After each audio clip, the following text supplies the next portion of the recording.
Bendiciones, mis amados. Bueno, aquí de regreso con ustedes. Una semana sin verles, pero aquí estamos de vuelta. Estamos tratando algo muy precioso, que es nosotros como templo. Indudablemente que alguien que se tome como el santuario de Dios tiene que ser un nacido de nuevo. Y aquí es donde vas a necesitar todo el material de todos los capítulos anteriores para, en la medida en que yo vaya discurriendo el tema de nosotros como templo de Dios, tú sepas los valores de todo el tabernáculo de Moisés y la transformación que hay que hacer en nuestra mente, robusteciendo una conciencia sana, para poder desentronarla a ella misma. Sí, Señor. Cuando la mente está entronada del ser humano, solamente pide conocimiento. La mente solo se va a alimentar de conocimiento. Y entre más conocimiento le tires, más entronada va a estar. Ahora, ¿qué va a usar Dios para poder extraer de ese conocimiento lo que hace la vida en el hombre? La sabiduría que tiene el conocimiento. Y eso, la mente solamente es una ayudante de ese buen juicio. Cuando ella está sometida bajo la meditación de la Escritura. Y una meditación centrada y dirigida en Cristo y en el Espíritu Santo. Porque si el mismo que inspiró a los hombres de Dios a escribir sobre Cristo, no es el mismo que te ayuda a descubrir, a quitar el velo de la palabra que salió del corazón de Dios, jamás tú podrás ordenar tus pensamientos para entender el lenguaje del corazón de Dios, y menos poder visualizar lo que Dios ofrece en Cristo. Un sacerdote es aquel que en su interior deja instalar el reino de Dios. Porque el reino de Dios no son millones, ni son ceros en tu chequera, ni casas, ni propiedades, ni edificios, ni un mega templo, ni tener millones de personas. No. El reino de Dios es que en tu corazón, el que gobierna, el que dirige, el que ordena, es nuestro Salvador y el Espíritu Santo. Allí es donde está el reino de Dios. Por eso es que habla de nación santa, reino adquirido, sacerdocio para el servicio de su Dios. O sea que ya de entrada, el que se mueve en el templo de Dios, que está dentro de él, sabe que lo hace para servir a Dios. Esa es la clave. Ya no son mis deseos, no son mis intenciones, no es lo que deseo alcanzar.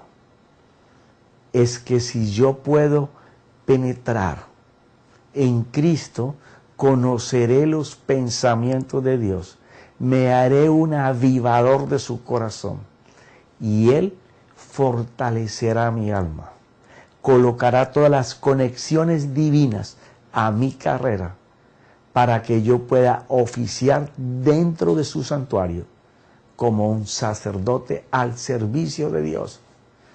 Ya no es que Dios va a ser sirviente de nuestros deseos y nuestras intenciones.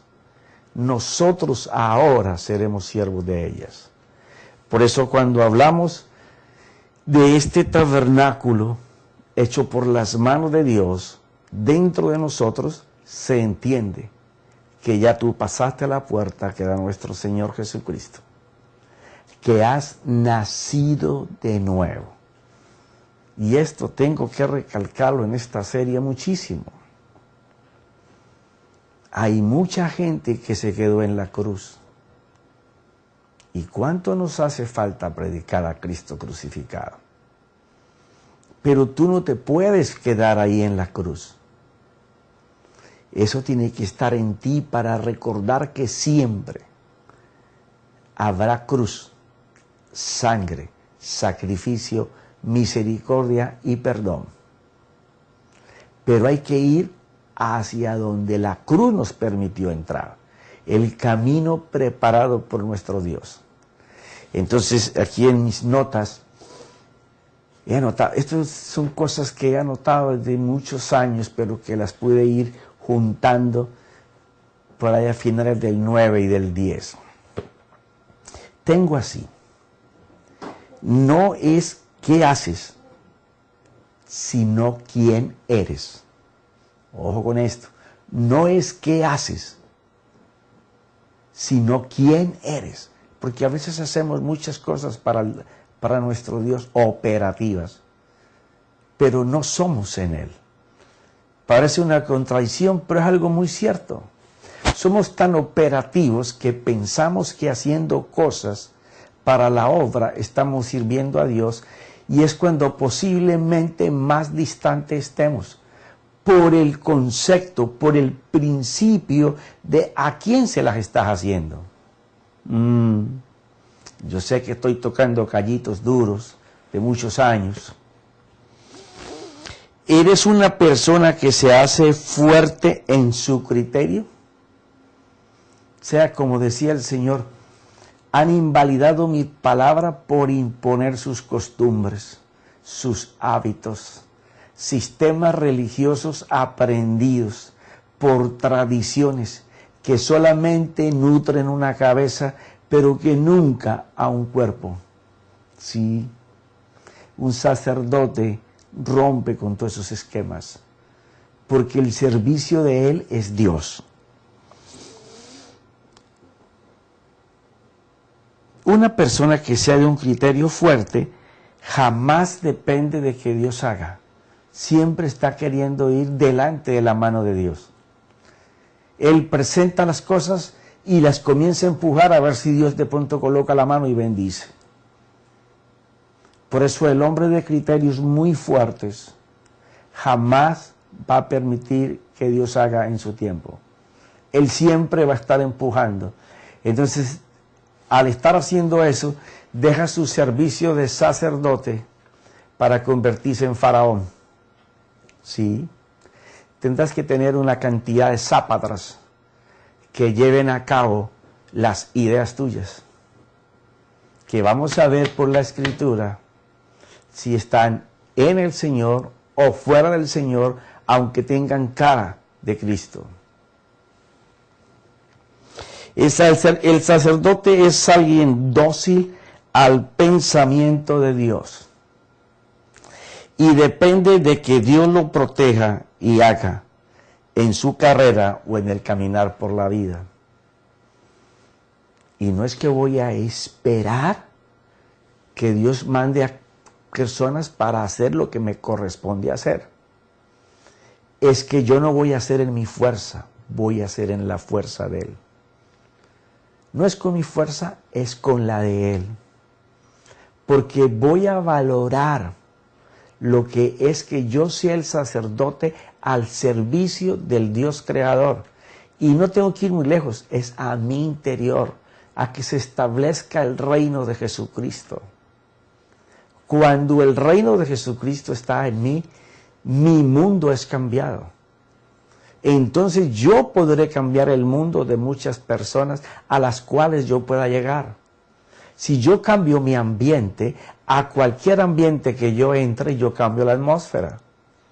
De esto se trata la vida de un sacerdote. Hacer lo que Dios desea que hagas. No es que nos quedamos dormidos, no.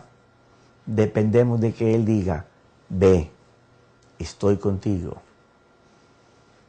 Camina por aquí, usa tales cosas, ve a tales personas, habla tal cosa. Los principios están en la Biblia. Jesús dijo que Él hablaba lo que oía y hacía lo que veía hacer al Padre. Esa debería de ser la regla de todos nosotros. Si nuestro sumo sacerdote lo hizo, ¿por qué nosotros tenemos que desviarnos? Mira esto. Sé que estos capítulos primarios, hasta pasar el altar de bronce, son de mucho énfasis en lo valioso que es entender nuestra posición sacerdotal.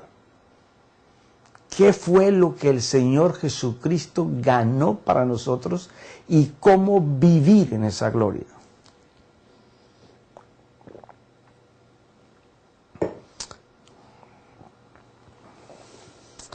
El tabernáculo o templo construido por las manos del hombre era una figura física de lo que Dios tenía en el cielo preparado para el linaje escogido según la fe después de la cruz. Porque hubo fe antes de la cruz. Pero la fe después de la cruz ya no tiene esperanzas en alcanzar. No, ya todo ha sido alcanzado. Ahora las esperanzas son que las tenemos vivas y firmes, posibles y reales de poder obtener lo que la fe nos dice. Por eso hay un mejor pacto y las promesas se hacen mejor. Porque no depende de mí sino de Él. Y si Él actúa en mí, yo tengo ya no promesas, herencia para disfrutar. Mira esto. Pero en este lugar, mediante todo un lujo de simbolismos y el significado de ellos, le enseñó reverencia hacia lo santo. Y aquí tengo que hacer claridad sobre esto. Aquí había un mobiliario el cual cumplía unas especificaciones que a Moisés le fue dicho que lo hiciera igual que el original que le fue mostrado en el monte que estaba en el cielo.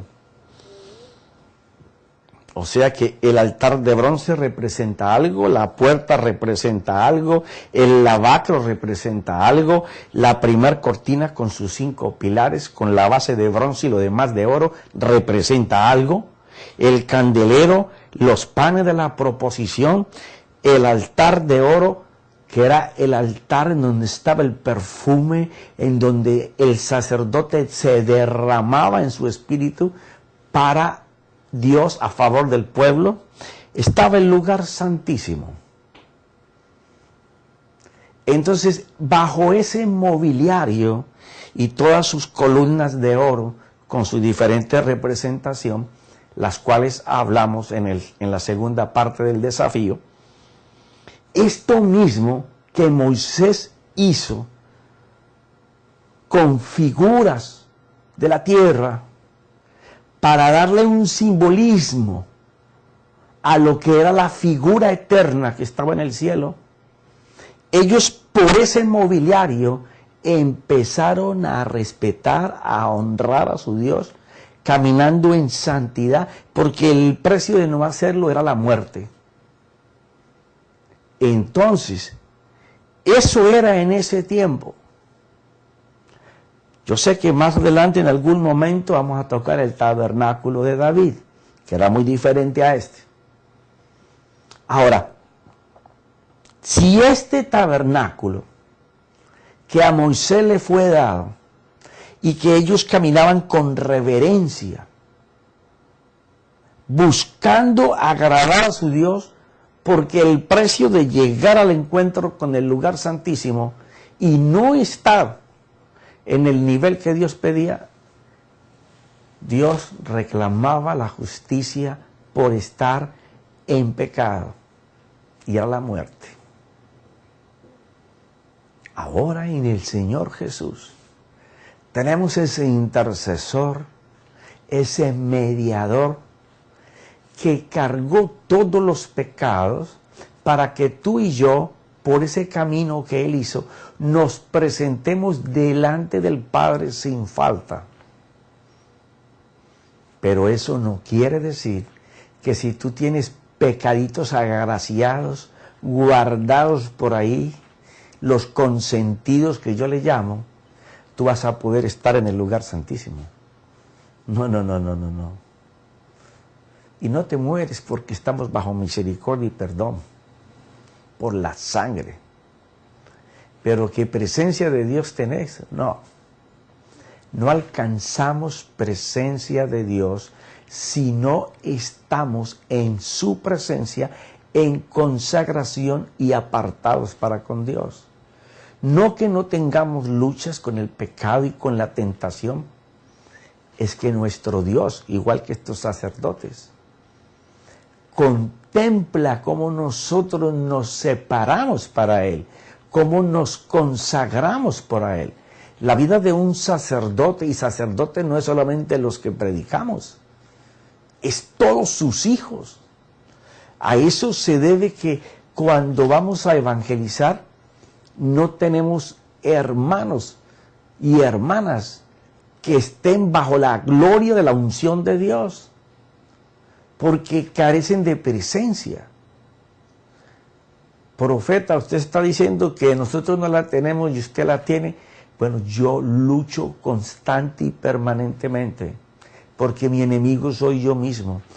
Y yo mismo puedo apartarme de la presencia si no vigilo y velo sobre mi vida. Sí.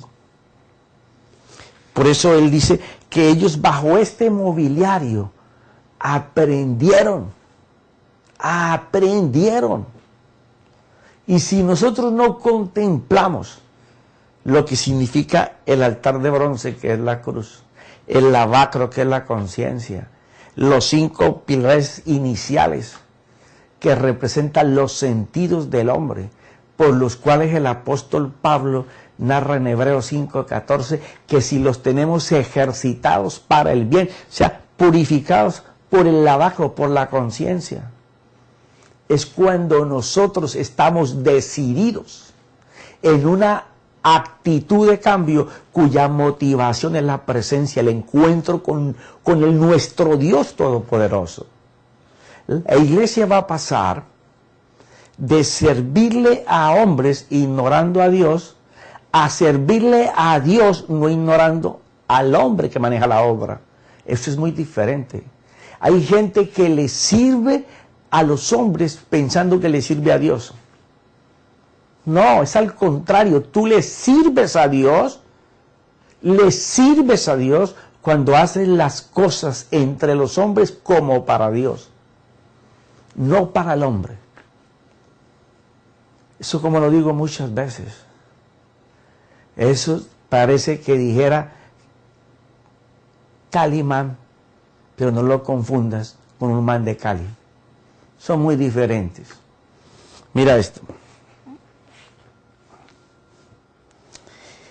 El significado de ello le enseñó reverencia hacia lo santo, a tal punto que cualquier desobediencia produciría muerte inmediata entre ellos, como muestra de la justicia hacia su santidad, porque les enseñó bajo rituales cómo servir entre los santos y su presencia en el lugar santísimo, enseñándoles en qué lugar moraba su presencia.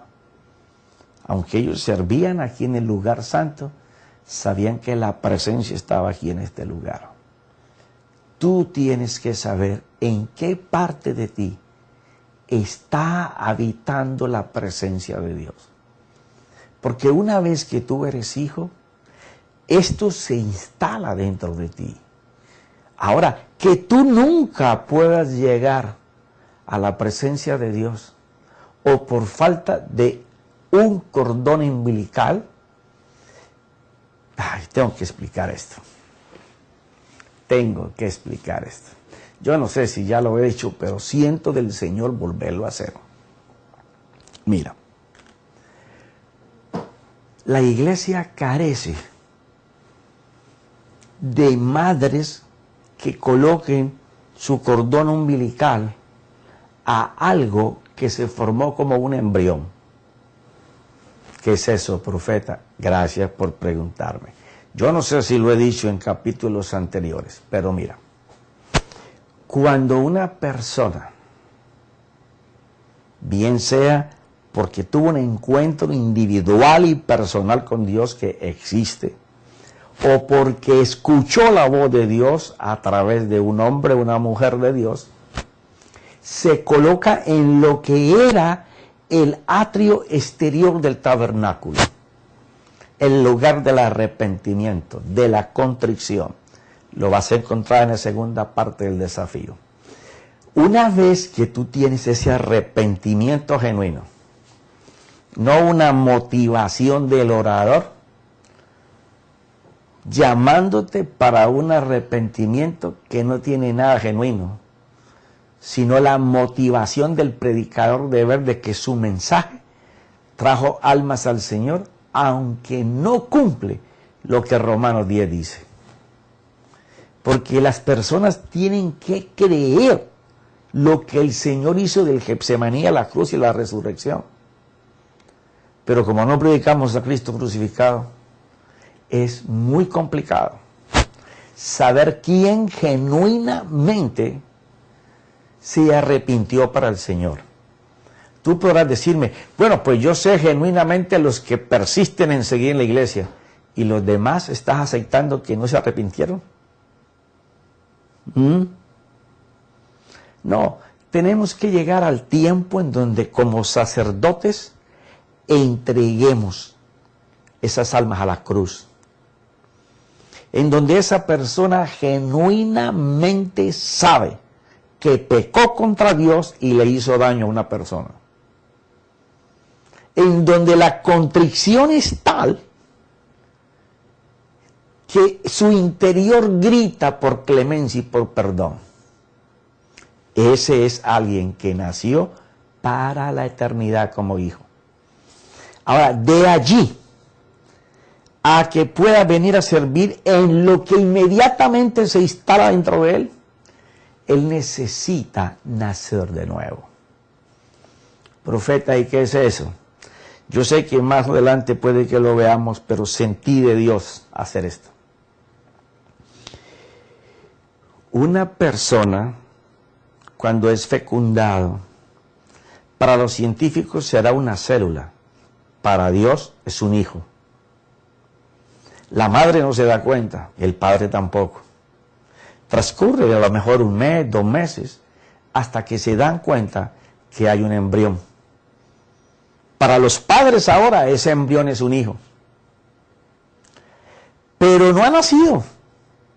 La madre, Dios sabe cómo lo hizo, hace que su cordón umbilical se conecte con ese embrión.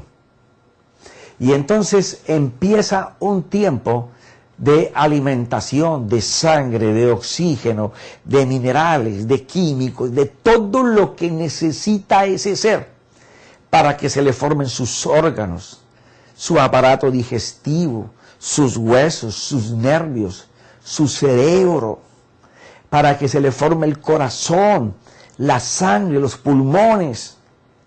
Todo se tiene que ir formando en ese proceso en donde él va a nacer a la vida. Hasta que nace y él solo ya puede producir su propio oxígeno, su propia sangre. Ya le dan alimento, ya no por un cordón umbilical. Se lo dan en un tetero, en una mamadera, en compotas, como tú quieras llamarle. Él ahora comienza a procesar con su aparato digestivo los alimentos para hacer crecer sus diferentes órganos y comenzar el desarrollo. Apenas nació a la vida y todavía necesita de su madre para que le siga procesando hasta que llegue el tiempo en que él comienza por sí solo a valerse. ¿Qué diferencia hay con la vida espiritual? Te pregunto. Nicodemo sabía mucho de la Biblia, reconocía que el Señor Jesucristo usaba la misma palabra, pero en él se manifestaba la vida de Dios. Y en él la misma palabra y en sus estudiantes, porque era un maestro rabino, seguro con escuela, no pasaba lo mismo. ¿Te has preguntado alguna vez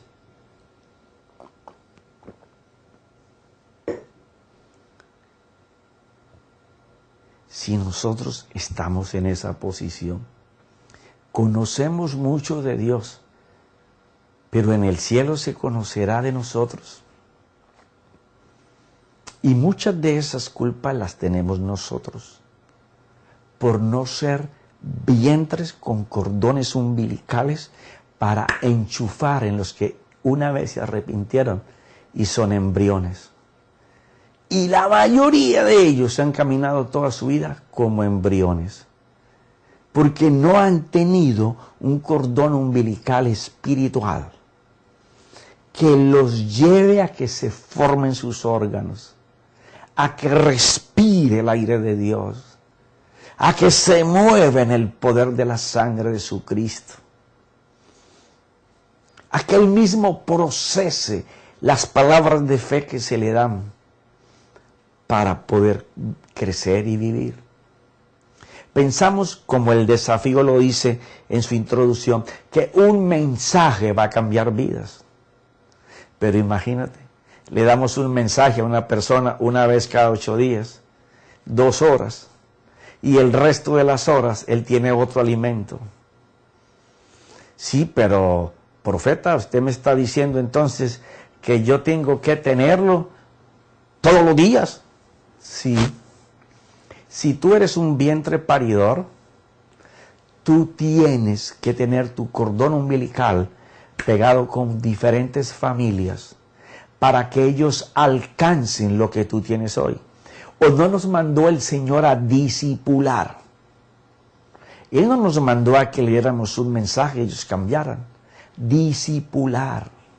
La Biblia enseña cómo el Señor Jesús, aunque llamó a muchos de ellos en los primeros 3 meses, en los siguientes 4 meses muestra la Biblia que tenía multitud de discípulos.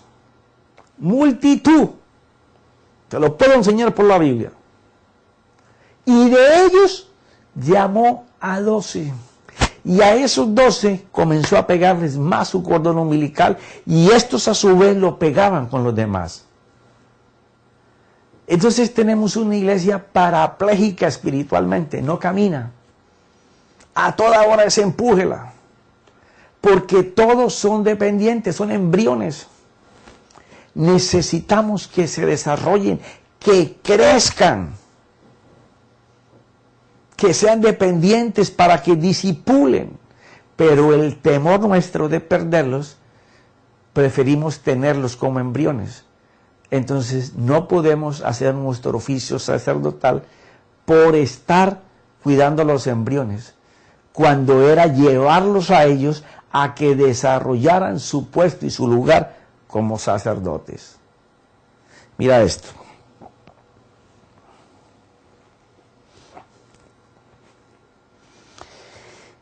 Hablamos de que Él enseñó el comportamiento bajo rituales, cómo servir entre los santos y su presencia en el lugar santísimo, enseñándoles en qué lugar moraba su presencia, aunque solo tenían acceso a ella una sola vez al año, y así aprendieron cómo servir a las cosas santas. Y cuando Él está hablando de las cosas santas, tenemos la puerta, que ya hemos hablado de la puerta. Tenemos el altar de bronce que simboliza la cruz. ¿Cómo servir ahí? Tenemos el lavacro, que es lo que tanto recalca el Espíritu Santo en las cartas. ¿Cómo hacer de nuestra conciencia una conciencia fuerte en Dios, renovada? ¿Cómo utilizar los sentidos para el servicio al Señor?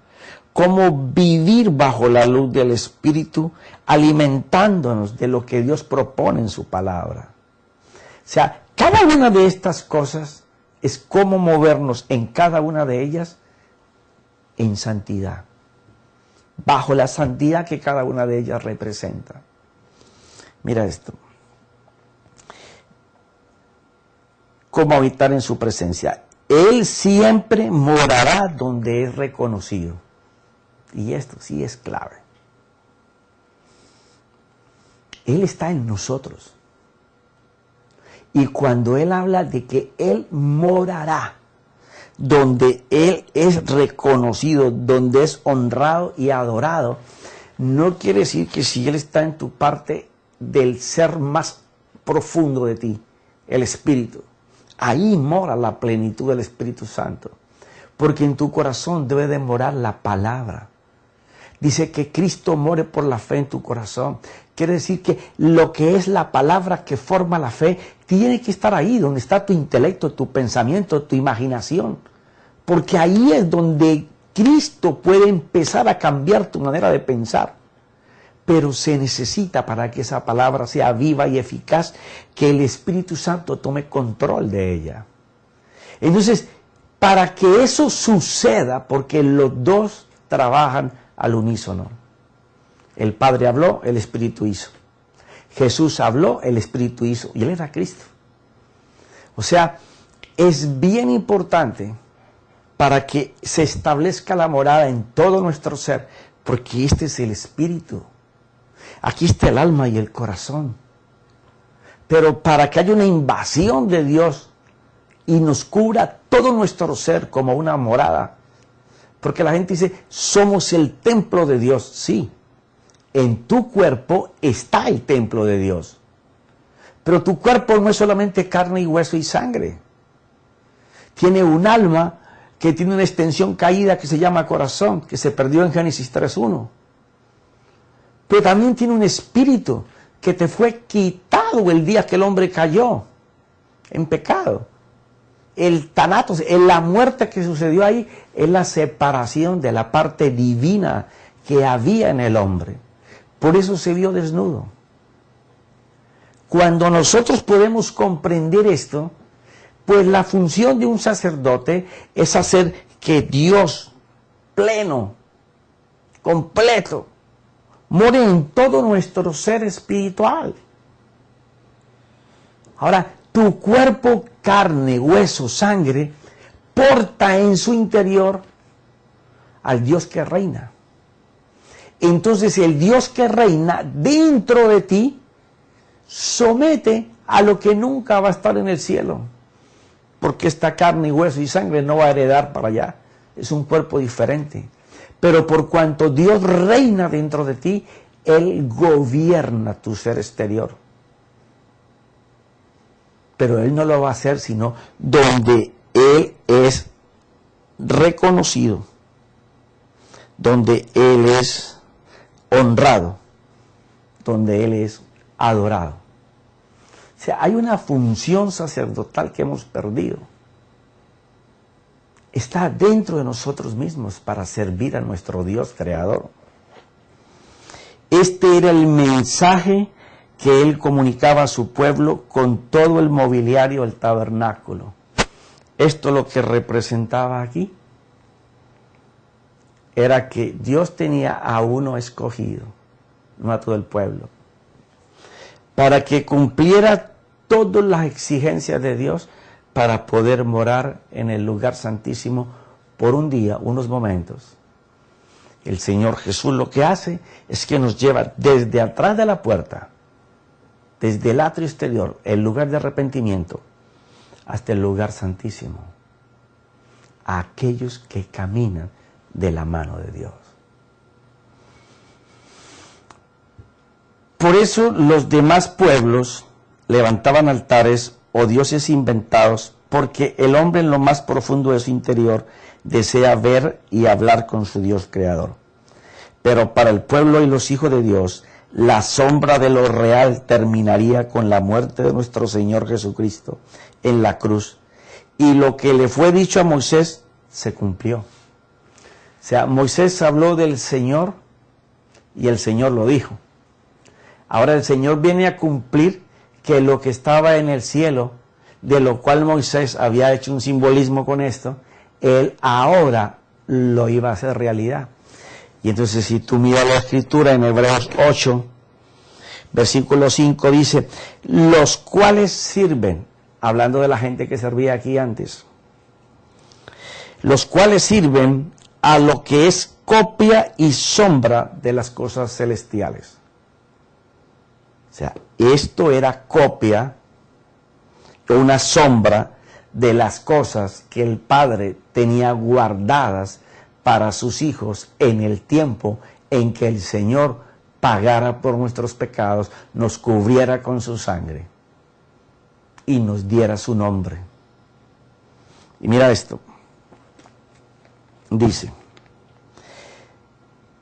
las cuales sirven a lo que es copia y sombra de las cosas celestiales, tal como Moisés fue advertido por Dios cuando estaba a punto de erigir el tabernáculo, pues dice él es Dios el Padre, mira, haz todas las cosas conforme al modelo que te fue mostrado en el monte. O sea, que él estaba haciendo algo que era la copia de algo que iba a ser manifestado. Pero no nos cabe en nuestro interior el tabernáculo de Moisés. Es un tabernáculo hecho por la mano de Dios y establecido en el interior del hombre, en donde tú y yo ejercemos como sacerdotes. Mira esto. Y nuestro Señor dijo que cuando Moisés escribió en Éxodo, de los capítulos 25 al 27 sobre el tabernáculo o el templo de Dios en la tierra, lo hacía describiéndolo a él. Y esto fue algo que el Señor aclaró mucho. Mira, cuando tú vas a Juan, Evangelio de Juan, capítulo 5, en el versículo 37, tú lees así. Vamos a hablar de el hogar permanente de nuestro Dios, donde Él permanece ahí. Que tú vayas a Él o no vayas, no quiere decir que Él no permanezca ahí. Que Él no fluya a través de ti por tus estorbos, no quiere decir de que Él no esté dispuesto para obrar en ti.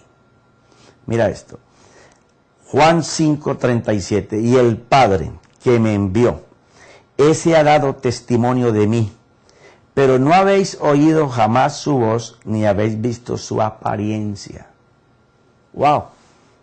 Estas palabras son tremendas.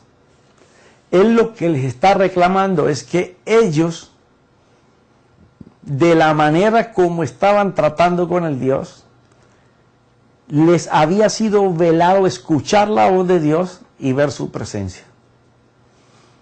Porque sí hubieron hombres que estuvieron en presencia de Dios, y lo narra el Antiguo Testamento. Y su palabra no la tenéis morando en vosotros, porque no creéis en aquel que Él envió. Examináis las Escrituras, porque vosotros pensáis que en ellas tenéis vida eterna, y ellas son las que dan testimonio de mí. ¿Por qué les va a hablar del templo ahora? Y les va a hablar cómo toda la Biblia, el Padre se pasó hablando de lo que el Hijo iba a hacer. Y no queréis venir a mí para que tengáis vida. No recibo gloria de los hombres, pero os conozco que no tenéis el amor de Dios en vosotros. Wow, esto aquí sí es de paréntesis. Quiere decir que el que no puede reconocer la divinidad de Dios en su interior y por lógica no puede oficiar como sacerdote, dura esta palabra que va. No tiene el amor de Dios en su corazón.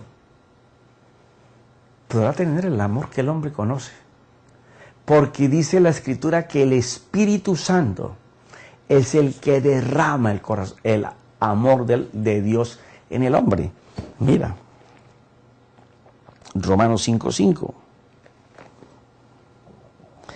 Y la esperanza no desilusiona, porque el amor de Dios ha sido derramado en nuestros corazones por medio del Espíritu Santo que nos fue dado. Quiere decir que si el amor de Dios no se instala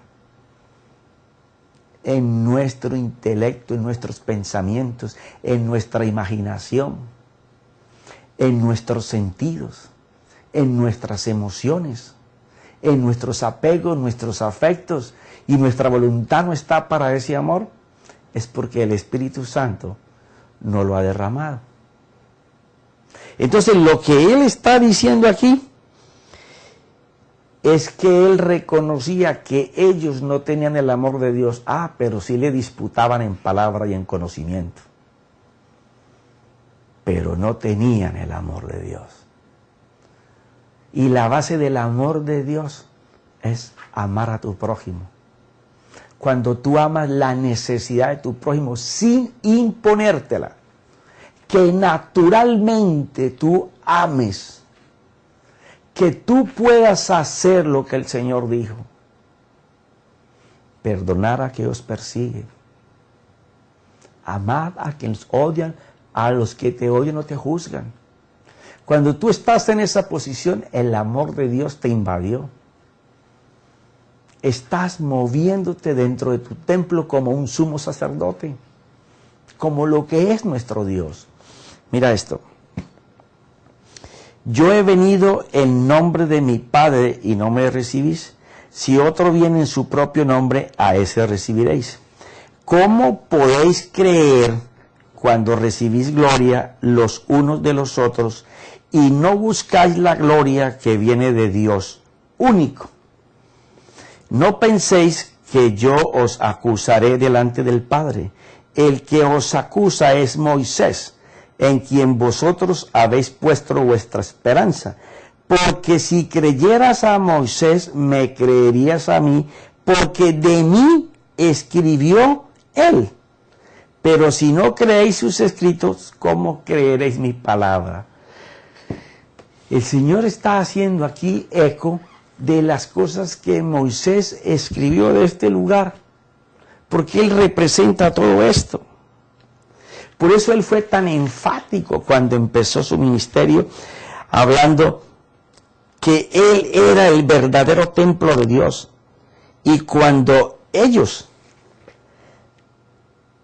destruyeran su cuerpo con la muerte al tercer día, cuando lo destruyeran el cuerpo de él al tercer día, nacería la oportunidad y ocasión que Dios reemplazara el templo hecho por las manos del hombre por hecho por las manos de Dios desde antes de la creación del mundo, y que sería formado como estuvo conservado en el cielo hasta su manifestación en el interior del hombre, preparado para formarse y establecerse en él. Pero solo sucedería esto en los que creyeran. Pero esta vez ese tabernáculo iba a ser colocado en forma indestructible. Se necesita creer. Mira, cuando tú ves aquí en Juan 2,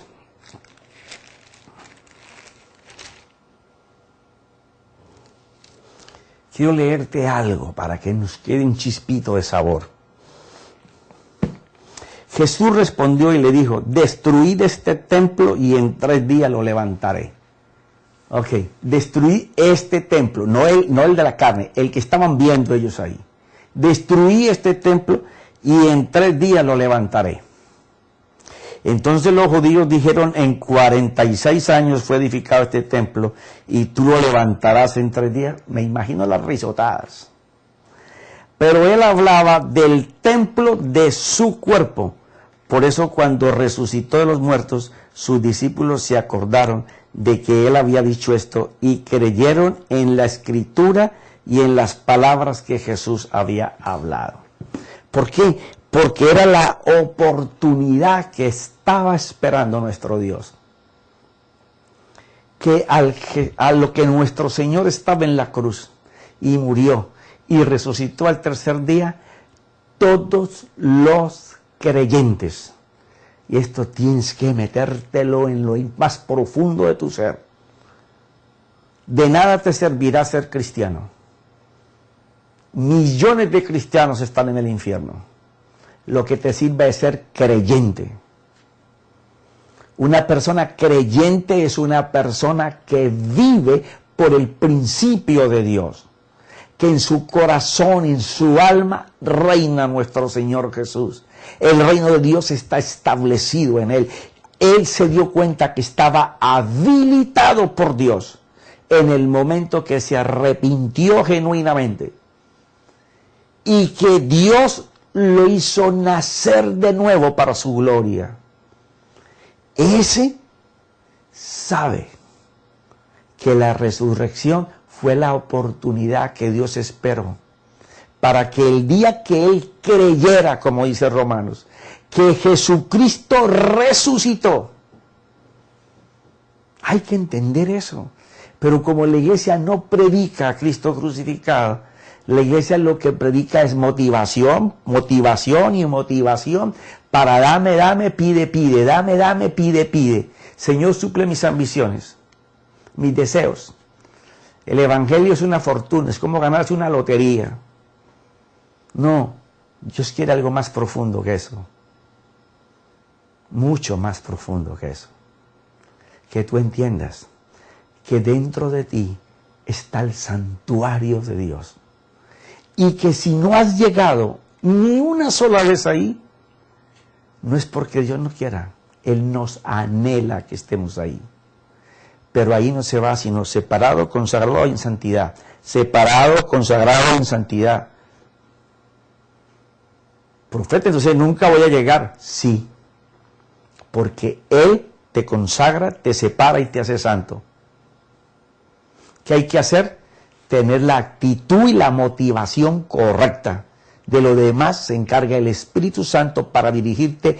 Cristo, que es la palabra, el verbo te va a fortalecer. Vencerás delante de las tentaciones, no porque tú puedas, porque Cristo las venció por ti.